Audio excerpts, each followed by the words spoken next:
Hello, welcome to a special April Fool's Day edition of Omega Matters. I'm Kristina Jackson. This is Bill Harris, and we are here to break down the most recent omega-3 paper that's making the headlines these days. So we're going to pull up some of these headlines. You may have seen these in the last few days. We've been asked about them at Omega Quant and Fari. So when we get asked about them, then we have to start looking at the paper. Okay. So these are some headlines that we were sent. Genes may determine if fish oil supplements are good or bad for you. Do fish oil supplements support heart health? Study says it depends on your genes. One major side effect of taking fish oil, says a new study. So we're talking about, and are fish oils actually a waste of money? That's always a favorite. And finally, if you take this popular supplement, your heart may be at risk, a study says. So these are, all over the place and also vaguely terrifying as headlines typically are. So we wanted to take a look at what study they're talking about. And so I'll go over the study. Its first author is Francis. A genome-wide association study of fish oil supplementation on lipid traits in 81,000 people reveals new gene diet interaction loci. And it's published in this journal called PLOS Genetics.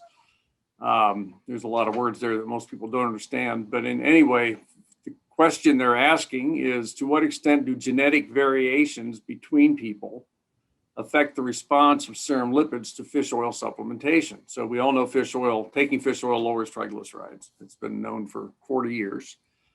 And if you take large doses, you get large reductions. And if you have very high high triglyceride levels, you get 30, 40% reductions in triglycerides. Those are huge. If you have very low or normal triglycerides, fish oils don't do much to your triglycerides. So that's part of the problem with the study, because they're only studying people that are normal. All right, the method they used, they genotyped, meaning that they analyzed the DNA for over 80,000 people and analyzed all of the individual, we call nucleotides. There are 3.1 billion nucleotides in a DNA strand in every cell in your body. And so they analyze the sequence and they organize them into genes. And they looked for genetic variants, what we call mutations, small mutations that may or may not have any effect on anything. Anyway, they did this in a large group of people, over 80,000 people from two different cohorts. We won't go into the different cohorts, it's not that important. And in all these people, they had data on their cholesterol level, their triglyceride level, their LDL, and their HDL levels. And they also had some information about whether the people were using supplements or not. They answered yes or no to a question, I'm using fish oil supplements. They don't say how much or how many or how frequently or which product, any of that stuff, just yes or no. Then they looked for what we call gene variants, and they're called SNP SNPs. A gene, that's just a shorthand word for a variant or a mutation in a gene. That's associated with a difference in lipid levels, primarily triglycerides is really what they focused on, because the others, they really didn't see much. So they associated with differences in triglyceride levels between those reporting and not reporting use of fish oil supplements. FOS is fish oil supplements. So that's the general idea. Is there some certain SNP that is, if you've got it, then you have a different triglyceride level than if you don't have it after you take fish oil. What they found, the results, there was a statistically significant interaction between a specific SNP, we won't go into what it is, it's not important, and the difference in triglyceride levels in people reporting or not reporting fish oil supplement use.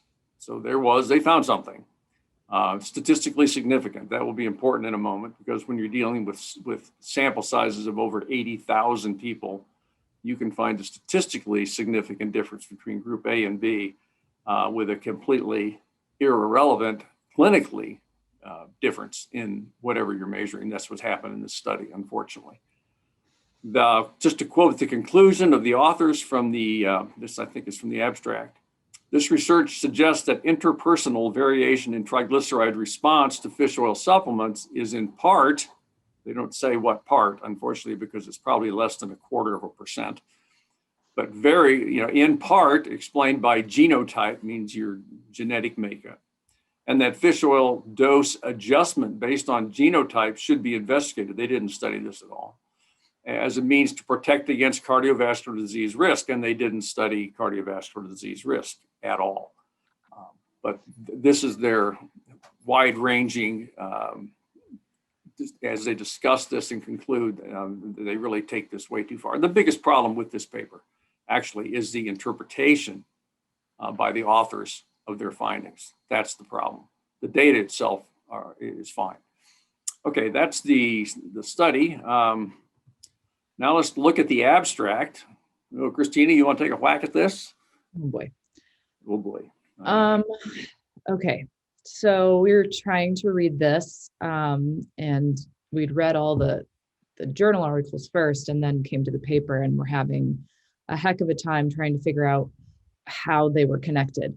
So the abstract says the minor allele is significantly associated with decreased tags triglycerides, triacylglycerols, in individuals with fish oil supplementation, but with increased tags in those without supplementation. So that's what was written in the paper. So we assume that that's compared to the major allele. So we go over here, the AA, AG, and GG, these are the different genetic SNPs and alleles. So the AA has the most people. This is the major allele. That's what most people have. The AG is a heterozygous. There's two different kinds of nucleotides there. It's less common. And GG is very rare. So they're not even looking at that one. It's only 100 people out of over 80,000. So we have these two main alleles, major and minor. Now let's just try and orient ourselves to the graph so we can try and figure out what they're trying to say comparing here. The AAs, the most people, whether or not they took fish oil, didn't really affect their triglyceride level. If you look at these two bars. So if we're talking about the green versus the green. Green. This group here says they're not taking fish oil. This group says they're taking fish oil. Mm-hmm. So look at the triglyceride levels between green and green, right?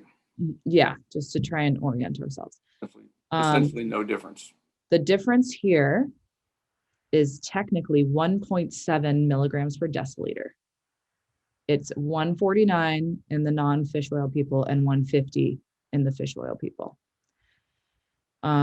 This is actually what they're saying when they're saying there's an increase in triglycerides when you take fish oil with this genetic variant. The other genetic variant you have in the red, and you can see with people not taking fish oil versus people taking fish oil, there's a little bit more of a difference, about 12 milligrams per deciliter. So that's orientated. So the minor allele is significantly associated with decreased tags in the individuals with fish oil supplementation. That's that red bar, 140. But with increased tags in those without supplementation, that's the red bar, 152. And we assume they're actually comparing against the major allele. So 152 versus 149 is increased. 140 versus 150 is decreased. That's what that statement means, right? I think so. I mean, honestly, this was Kristina and I know a little bit about science and how to read papers, and we had a terrible time trying to understand because they've written this incorrectly as part of the problem. Mm-hmm. For example, in this, just here in the abstract, the first sentence, the minor allele, which is the AG, the red, is significantly associated with decreased triglycerides in individual fish oil supplementation, but they didn't say compared to who. Right. They didn't even mention who the comparison is with. Mm-hmm. If it's compared to the major, the green bar, this one here, then that is significant. It is completely irrelevant. Yeah. Clinically, 149 to 152 is virtually the same number.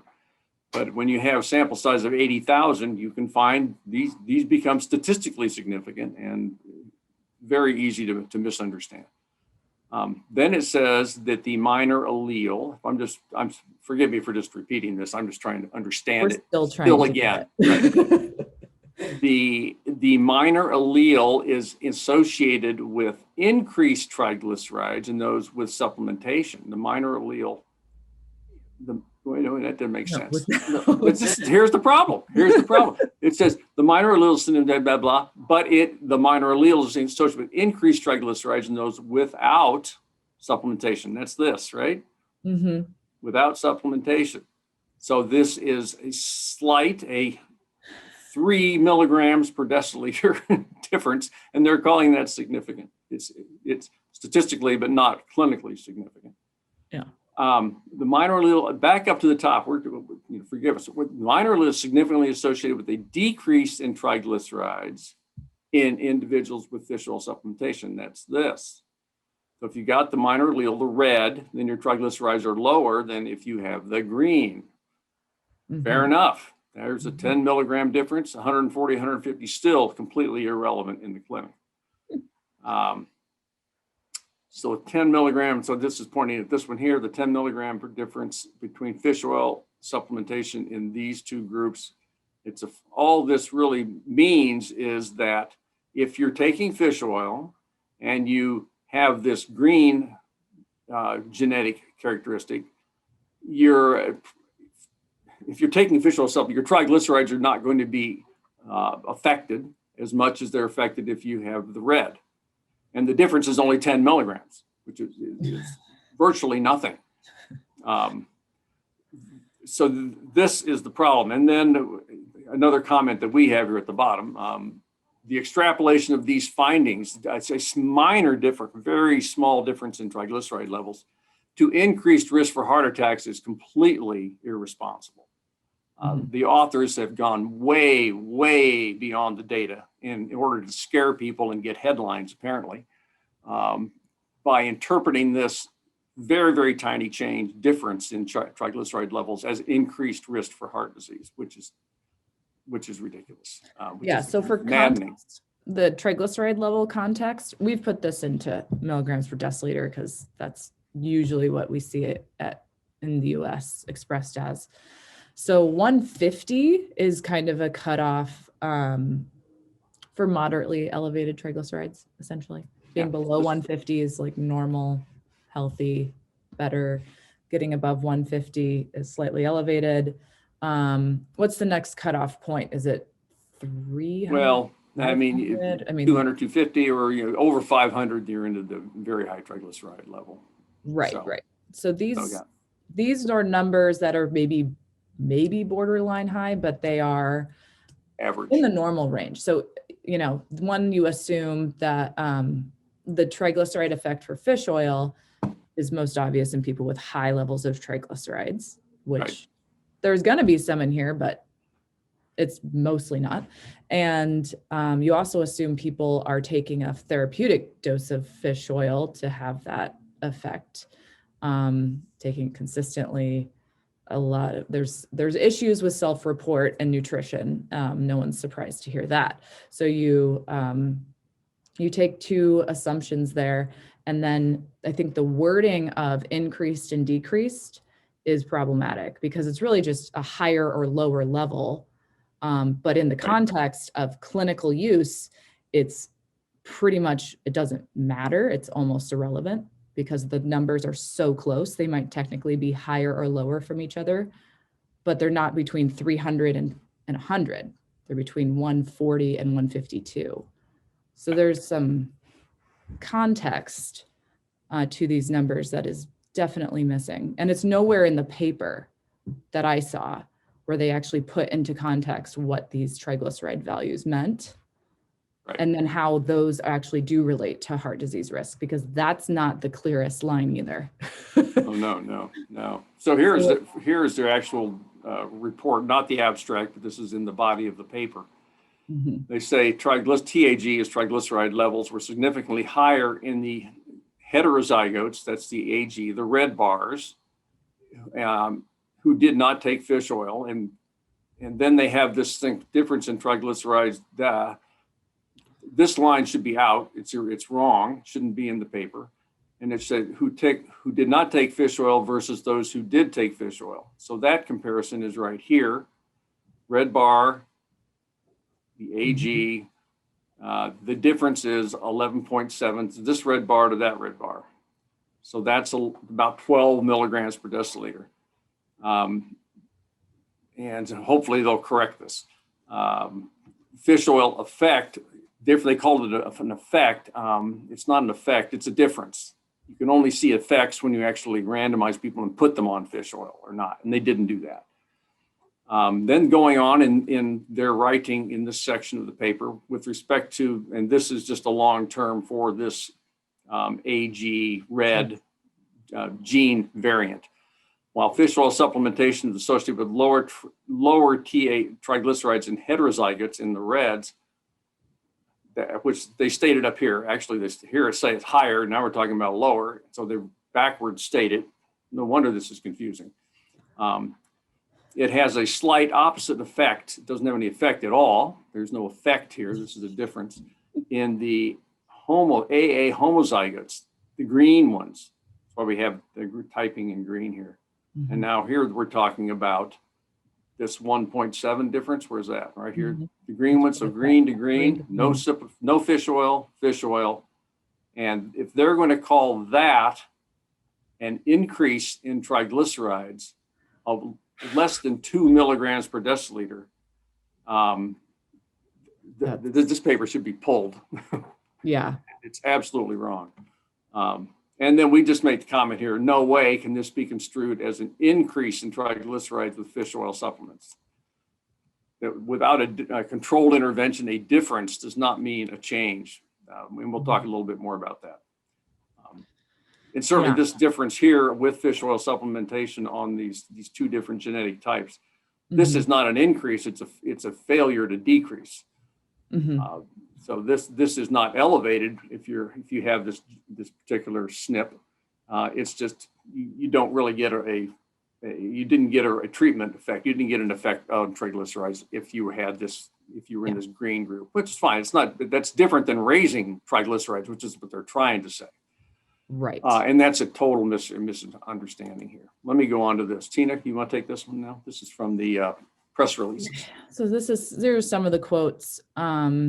So the quote was, what we found is that fish oil supplementation is not good for everyone. They're basing this on, from what we can tell, that difference in triglyceride levels that can't be called bad and does not mean people are at increased risk for heart disease. Being at 149 versus 150 is just, it's the same thing.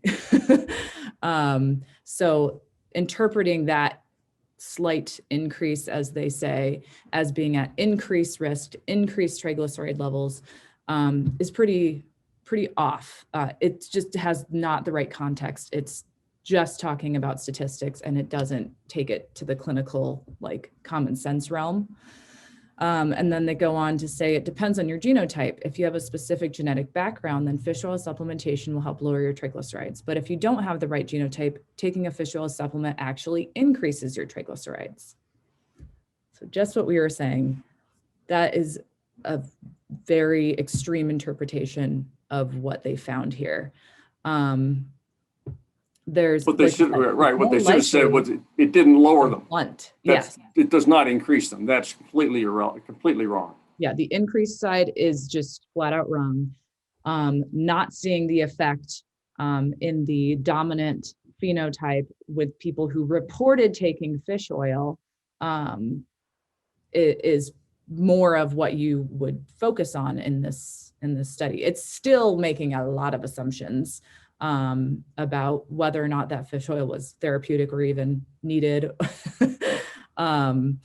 So it's just like all of these triglyceride differences between the groups are so close that it really should not be making big statements about what that triglyceride level means for people's risk, because they're nowhere in that ballpark. if you're starting to talk about really high risk levels. And so if you did, like, think maybe we already said that, but if you wanted to answer this question, which some people have attempted to do this, we just found 2019 a paper where they did this, but recruited people, measured their SNPs, put everyone on fish oil. This Marcotti paper was about over 2 grams, and then measuring triglyceride response to that fish oil supplement. And then you can see, oh, if you have this SNP and you are on this dose of fish oil, you decreased by 50%. If you had the other SNP, you only decreased by 10, or you didn't decrease at all. That would be the type of study you'd have to do to say these things. This design you can't go as far as they've gone. Right. So I think hopefully, just to wrap it up, we don't want to drag this on. We put this up as the last slide. This is the actual paper as it's been presented, and it's obviously an uncorrected proof. And I can't think of a better term for this paper than an uncorrected proof. It vastly needs correcting. It needs a lot of context, and its discussion needs to be much, much muted down. And hopefully they can retract some of these statements that they've made. They probably won't, or if they do, they won't be picked up by the press is the problem. Right. So anyway, the bottom line, this study does not show that fish oils are harmful in any means. It does not show even that fish oils are dependent upon, in any kind of major way at all, your genetic makeup for triglyceride lowering. We do know that there is a varying response of triglycerides to fish oil, and it's not impossible to imagine that there's some genetic component to it, but we don't know, and this paper does not tell us how much genetic variation there is. So, Yeah. Want to wrap it up? I think that wraps it up really well. Yeah, hope this was helpful. Stay tuned for more Omega Matters as time comes up. Mm-hmm. Take care.